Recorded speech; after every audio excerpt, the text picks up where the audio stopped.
வணக்கம். மின்னல் 24 செய்திகளின் இன்றைய நாளிற்கான செய்தி தொகுப்பு. செய்தி ஆசிரியர் சபீனா சோமசுந்தரம். செய்திகளோடு இணைந்திருக்கும் நான் கிருஷ்ணமூர்த்தி ரதுஜன்.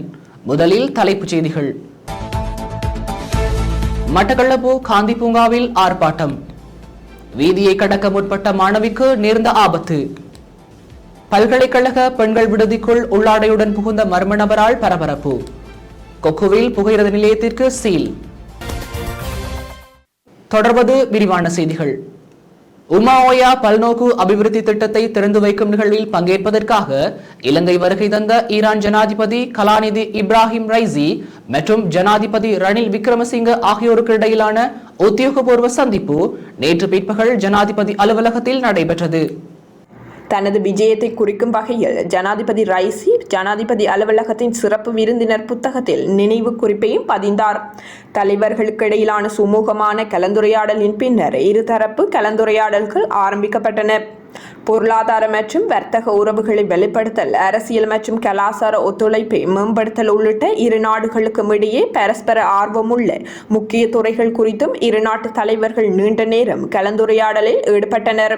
இதன் பின்னர் இலங்கைக்கும் ஈரான் இஸ்லாமிய குடியரசுக்கும் இடையிலான 5 புரிந்துணர்வு ஒப்பந்தங்கள் இரு நாட்டு தலைவர்களின் முன்னிலையில் ஜனாதிபதி செயலகத்தில் கையெழுத்திடப்பட்டது. இதன்போது அமைச்சர்களான பபித்ரா வன்னியாராய்ச்சி, பிரசன்ன ரணதுங்க, கஞ்சன விஜயசேகர, நளின் பெர்னாண்டோ, தேசிய பாதுகாப்பு தொடர்பான ஜனாதிபதியின் சிரேஷ்ட ஆலோசகரும் ஜனாதிபதி பணிக்குழாம் பிரதானியுமான சாகல ரத்நாயக்க, வெளிவிவகார அமைச்சின் செயலாளர் அருணி விஜயவர்த்தன உள்ளிட்ட பலர் இந்நிகழ்வில் கலந்து கொண்டனர். சீன கம்யூனிஸ்ட் கட்சியின் உயர்மட்ட பிரதிநிதிகள் குழுவினர் எதிர்க்கட்சி தலைவர் சஜித் பிரேமதாசவை சந்தித்தனர். இரு தரப்பினருக்கும் இடையில் இந்த விசேட சந்திப்பு 1 மணி நேரம் இடம்பெற்றது. இந்த சந்திப்பை தொடர்ந்து எதிர்க்கட்சி தலைவர் சஜித் பிரேமதாச மற்றும் சீன கம்யூனிஸ்ட் கட்சியின் சர்வதேச விவகாரங்களுக்கான துணை அமைச்சர் சன்ஹையன் இடையில் 45 நிமிடம் நேருக்கு நேர் சந்திப்பும் இடம்பெற்றது. பொருளாதாரம், வர்த்தகம், அரசியல் உறவுகள் என பல துறைகள் குறித்து இங்கு விரிவாக கலந்துரையாடப்பட்டதோடு இலங்கைக்கும் சீனாவுக்கும் இடையில் வர்த்தக உறவுகளை ஏற்படுத்துவது தொடர்பில் இருதரப்புக்கும் இடையில் கருத்துக்கள் பரிமாறப்பட்டன. இதன்போது சீன கம்யூனிஸ்ட் கட்சியின் சர்வதேச உறவுகள் திணைக்கள தலைவர்கள் நாட்டின் பொருளாதாரத்தை மீட்டெடுக்க $1 மில்லியன் அமெரிக்க முதலீடு செய்ய எதிர்பார்ப்பதாகவும் தெரிவித்தனர். இந்த சந்திப்பில் சீன கம்யூனிஸ்ட் கட்சியின் உயர்மட்ட பிரதிநிதிகள் குழுவினர் எதிர்க்கட்சி தலைவர் சஜித் பிரேமதாச, கலாநிதி ஹர்ஷ டி சில்வா, ஏரான் விக்ரமரத்ன, பேராசிரியர் GL பீரிஸ், மனோ கணேசன், பழனி திகாம்பரம், ஹர்ஷன ராஜகருணா மற்றும் நளின் பெர்னாண்டோ ஆகிய பாராளுமன்ற உறுப்பினர்களும் இதில் கலந்து கொண்டனர். தமிழ் தேசிய கூட்டமைப்பின் தலைவர் இரா சம்பந்தனுக்கு வேதனத்துடன் 3 மாதம் விடுமுறை வழங்குவதற்கு நாடாளுமன்றில் முன்மொழியப்பட்டுள்ளது. இரா சம்பந்தன் சுகவீனமுற்று இருப்பதால் அவருக்கு விடுமுறை வழங்குமாறு ஐக்கிய மக்கள் சக்தியின் நாடாளுமன்ற உறுப்பினர் லக்ஷ்மன் கிரியல்ல கோரிக்கை விடுத்த நிலையிலேயே இந்த அனுமதி வழங்கப்பட்டுள்ளது. இந்த தீர்மானத்தை தமிழ் தேசிய கூட்டமைப்பின் நாடாளுமன்ற உறுப்பினர் சார்ல்ஸ் நிர்மலநாதன் ஆதரித்துள்ளார். மட்டக்களப்பு காந்தி பூங்காவில் இன்று வியாழக்கிழமை நண்பகல் ஆர்ப்பாட்டம் ஒன்று இடம்பெற்றது. வாகரை பிரதேசத்தில் மேற்கொள்ள திட்டமிடப்பட்டுள்ள இறால் பண்ணை மற்றும் எல்மனைட் அகழ்வை முற்றாக தடை செய்ய கோரி குறித்த ஆர்ப்பாட்டம் இடம்பெற்றுள்ளது. இதன்போது ஆர்ப்பாட்டக்காரர்கள் வாகரையில் எல்மனைட் அகழ்வை உடனே நிறுத்து என்ற வாசகம் எழுதிய பதாதைகளை ஏந்திய வண்ணம் ஆர்ப்பாட்டத்தில் ஈடுபட்டனர். குறித்த ஆர்ப்பாட்டத்தில் சிவில் சமூக செயற்பாட்டாளர் சீலன் மற்றும் வாகரை பிரதேச பொதுமக்கள் கலந்து கொண்டிருந்தனர்.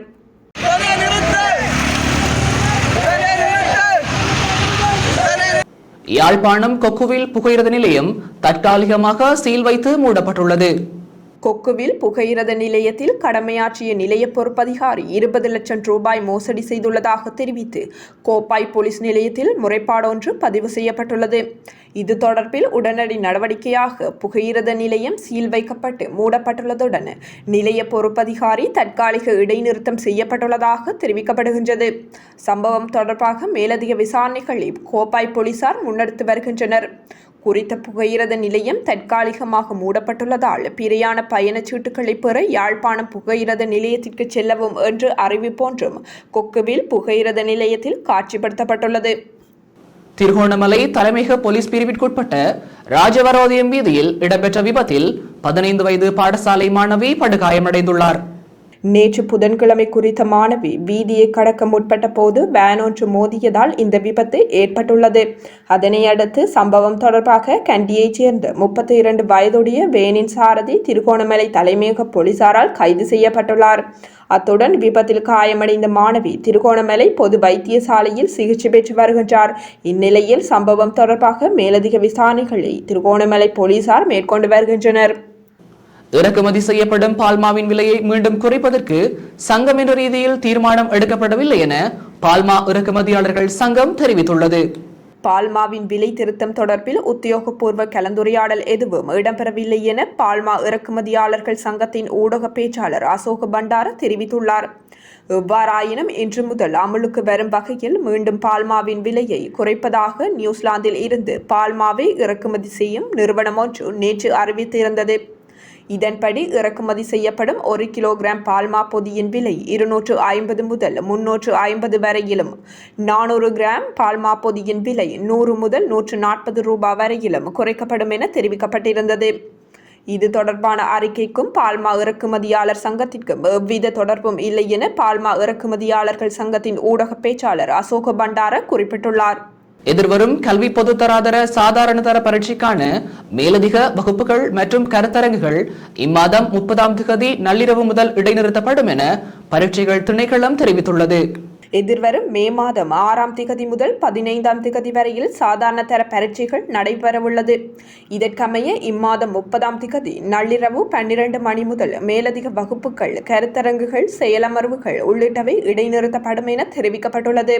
இதேவேளை பரீட்சைக்கான மேலதிக வகுப்புகளை ஏற்பாடு செய்தல், அதனை நடாத்துதல், கருத்தரங்குகளை நடாத்துதல், மாதிரி வினாப்பத்திரங்களை அச்சிடுதல் மற்றும் விநியோகித்தல் போன்றவற்றிற்கு தடை விதிக்கப்பட்டுள்ளது.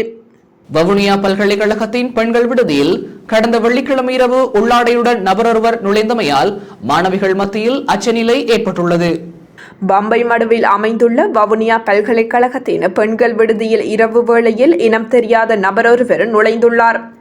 இதனை அவதானித்த மாணவி ஒருவர் கூச்சலிட்டு சத்தம் போட்டதும் குறித்த மர்ம நபர் அங்கிருந்து தப்பிச் சென்றுள்ளார். குறித்த சம்பவத்தால் அச்சமடைந்துள்ள மாணவிகள் விடுதியிலிருந்து முற்றாக வெளியேறியதுடன் இது குறித்து மாணவியொருவர் தனது பெற்றோருக்கு தகவலை வழங்கியிருந்த நிலையில் மறுநாள் அம்மாணவியின் தாயார் மாரடைப்பில் உயிரிழந்துள்ளதாக தெரிவிக்கப்பட்டுள்ளது. இதேவேளை குறித்த மர்ம நபர் தொடர்பாக கண்காணிப்பு கேமராக்களின் உதவியுடன் போலீசார் விசாரணைகளை முன்னெடுத்து வருகின்றனர். இலங்கையில் தங்கத்தின் விலை குறைந்துள்ளதாக சந்தை தகவல்கள் தெரிவிக்கின்றன.